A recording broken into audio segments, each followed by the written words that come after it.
जय माता दी। आइए माता शैलपुत्री की कहानी सुनते हैं। पहले दिन हम माँ शैलपुत्री की पूजा करते हैं। माँ शैलपुत्री ही सती का रूप कही जाती हैं। माँ शैलपुत्री जो है राजा दक्ष प्रजापति की कन्या थी।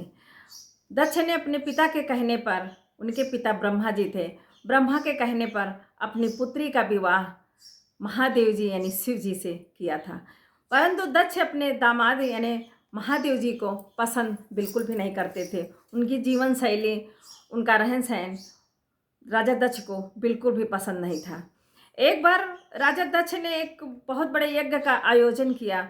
उस यज्ञ में बड़े बड़े देवताओं को, देवी देवताओं को, सब नाते रिश्तेदारों को, सबको बुलाया, पर महादेव जी और सती को नहीं बुलाया। जब सती जी ने सुना कि हमारे पिताजी बहुत बड़ा यज्ञ का आयोजन कर रहे हैं, तो उन्होंने महादेव जी से वहाँ जाने की हट की। महादेव जी ने बहुत समझाया, बोला विवाहिता स्त्री को अपने पिता के यहाँ किसी भी कार्यक्रम में बिना निमंत्रण के नहीं जाना चाहिए। पर सती जी बिल्कुल भी नहीं मानी। उनको जाना था तो जाना था, वो हट करती रहीं।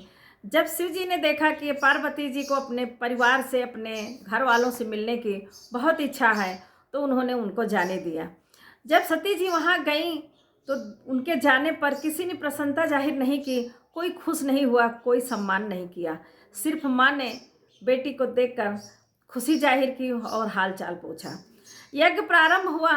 सबका यज्ञ का भाग सबके नाम से जाने लगा, सिर्फ महादेव जी का नाम नहीं लिया गया। तब पर सती जी को क्रोध आया। सती जी ने अपने पिता से पूछा, पिताजी मेरे महादेव जी का अंश क्यों नहीं लगा? मेरे महादेव जी को यज्ञ का भाग क्यों नहीं आपने दिया? तो राजा दक्ष जो थे वो क्रोधित होकर बोले, तेरा पति एक अवघड़ है, मुंड मालाओं की माला पहनता है, भूत प्रेतों का साथ रखता है, वो अशुभ है। मैं उसको अपने यज्ञ में कैसे आमंत्रित करता और उसको यज्ञ भाग में कैसे दूं? इतना सुनते ही सती जी को बहुत क्रोध आया। उन्होंने मन ही मन सोचा, महादेव जी का कहना न मान के मैंने बहुत बड़ी गलती की है। सती ने ही नहीं, मैं सभी औरतों को यही कहती हूँ, माँ बाप से मिलना हो ऐसे ज़रूर जाइए, लेकिन अगर कुछ काम काज हो रहा है बिना बुलाए कभी मत जाइए, क्योंकि जो सम्मान बुलाने पर मिलता है, ना बुलाने पर वो सम्मान कभी नहीं मिलता है। सती जी को बहुत क्रोध आता है। अपनी गलतियों पर वो पश्चाताप करती हैं और यज्ञ में ही कूद कर अपने आप को समाप्त कर देती हैं।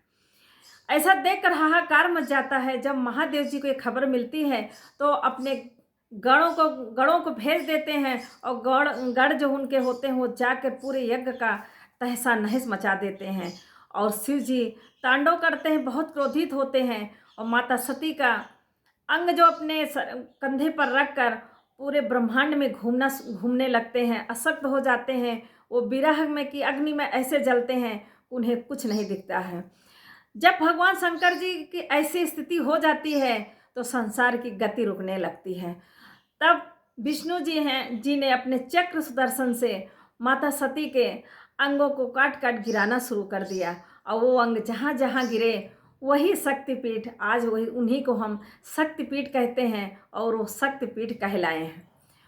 बाद में माता सती ने दूसरा जन्म लिया शैलराज के यहाँ। शैलराज हिमालय की पुत्री वो कहलाई, उन्हीं को शैलपुत्री भी कहते हैं।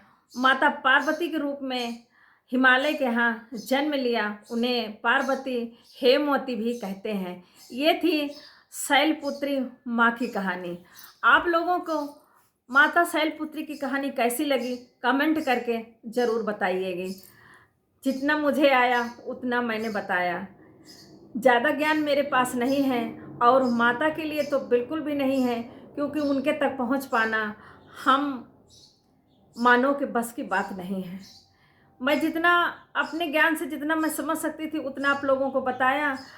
अगर सही लगी हो तो कमेंट करके प्लीज़ ज़रूर कमेंट करके मुझे बताइएगा और प्रेम से बोलिए जय माता की। बोलो शेरा वाली माता की जय।